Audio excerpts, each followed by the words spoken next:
2 of my bosses have told me I don't like Jocko. Interesting concept. Without giving any valid reasons. Their ego is in the way. How do I flank them to help them see the path? My belief is that they're afraid of the truth, and they're afraid of the truth they see in extreme ownership.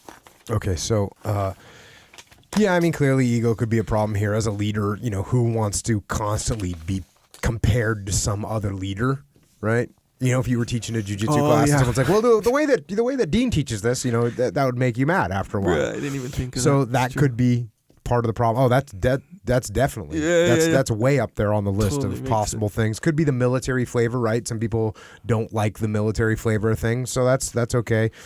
It's can turn some people off. They don't want to hear about it. That's fine. The reality is, here's the reality of the situation, okay? What is there to not like about the things that I talk about, right? So let's say, you know what? I don't like people taking ownership. I want everyone to make excuses and blame each other, right? It doesn't even make sense. You know, instead of, I don't want to hear about this cover and move. I want everyone to ignore each other and worry about themselves, right? Like that makes no sense whatsoever.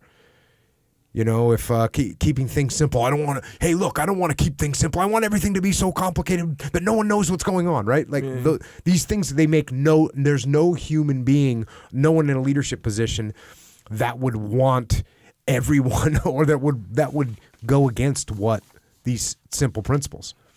So how do you fix it then, right? What's the problem? Here's a couple, and actually this was a Twitter thing, and a bunch of people gave great responses on Twitter after I kind of highlighted it. One of them, and my actual response was like, hey, just don't, stop using my name. Stop saying, well, Jocko said, because you can imagine how annoying that must be. Yeah. Well, Jocko's saying, when you're in a leadership position, it's like, that's going to really grate on somebody. So throw that out the window. Don't pit it as me, Jocko, against what your bosses are saying. No, don't do that. You've set up an adversarial relationship with them, and you've set up an adversarial relationship with me, and I've never even met these people before. I don't even know who they are, even know what business they're in.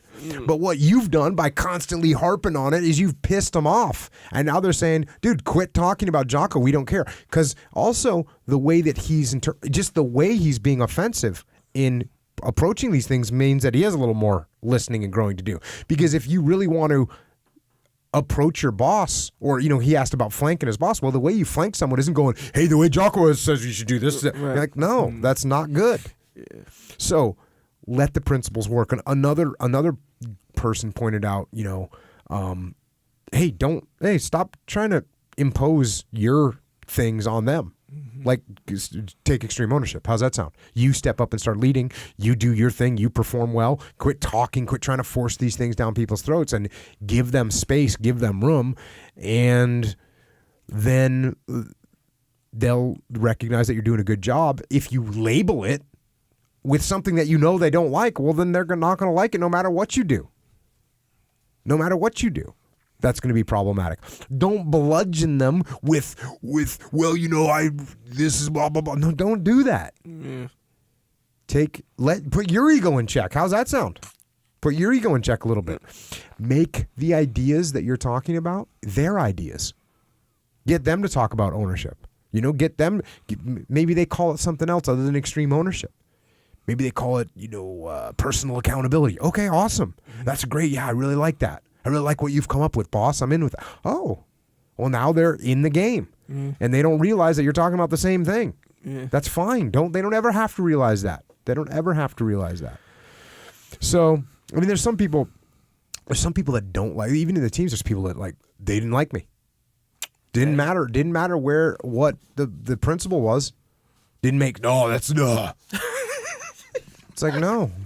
Like, hey, just don't attach my name to it. Yeah. And go and be a good leader. How's that? Yeah. So those are some things. I think if you live the principles, act on the principles, no one's going to be mad at you for taking ownership and responsibility of what you're doing, unless you say, "Hey, you like how I took ownership of that?" well, then you might paint yourself into a corner where you end up feeling stupid. Or they end up not accepting what you're doing. Yeah. And they'll get mad at you for stepping on their toes, of course. And it is also, as you do this, as you take ownership, don't rub their noses in it. You give them credit. How hard is that?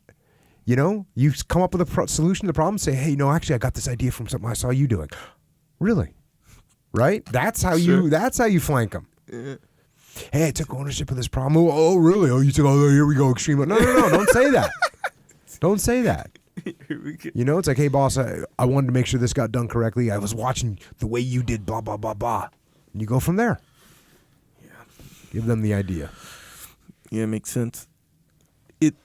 I wonder how the boss got introduced to the concept of Jocko for him to eventually hate or not like. In this situation, it probably was like, multiple repetitions of, well, Jocko did it. It's like, you and didn't pick up the vibe. Yeah. Which is like, hey, I'm dealing with someone with a big ego, and they're not going to take well to me talking about this other guy's leadership style. Oh. You don't want to be compared to some other leader if you're in a leadership position? Yeah. And man, also, this is kind of the same thing, but a little bit different.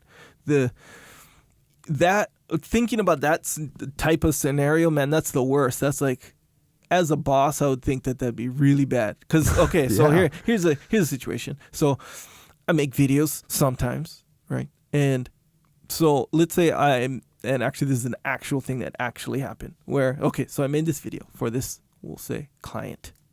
And kind of say, okay, they look at it and it's typical, they'll have some input, maybe some information they want to add or take or change or whatever. And then this guy said, oh yeah, I'm not sure about this part. I showed it to my wife and she said, X, Y, Z and X, Y. And I'm thinking, okay, I get it. Like, okay, you showed it to people, that I understand. But I was like, wait. So this is a video I made for you and your deal, kind of thing. And you went and showed your wife, and then now she has some kind of input. She's not part of this deal, Now you're like citing your wife's critique and like all this stuff. And it does make sense, by the way, as far as what we've discussed and all this stuff, right? So the wife is now I kind of have this kind of disdain for the wife. I don't know the wife at all, by the way. So I'm like, I'm just not feeling the wife anymore. Yeah, your ego got in the way a little bit, right? A little bit. I mean, it's natural is what I'm saying, where it's kind of like, I thought we were doing this video kind of together and I was do this for you and you gave me the input, and now you involved your wife in it, who threw the whole thing off because she's not even part of this little thing right now. It's really hard to put your ego in check. It's really hard to put your ego in check and actually listen to what the critique points are. It's hard for anyone to do that, And so when it happens, you have to go, okay, that's my ego, and you need to put it aside. Yeah. So consider this situation. If the guy would have just said, don't say I showed it to my wife and she said this. Don't say, if he would have said, well, I was thinking about this, which is what the wife said, in there, whatever. And I was thinking about this. It would have got delivered way better, way easier. Same thing with your situation. If someone's saying, I don't know, let's say, for example, it's a fireman. It's a fireman. And the boss is saying, hey, we should do this and do that. And then this guy just out of the blue says, well, Jocko said, this boss is like, who the hell is Jocko? Exactly. I don't remember hiring Jocko. Exactly. Who is this guy? And what's he talking about? Yeah. Cool. But Jocko has no say in this department. It's me, it's you, it's the team, the team that we've worked with kind of thing. And that's kind of the feeling. So, yeah, man, don't say Jocko. Yeah. Leave Jocko. Leave him, I don't need the credit at all.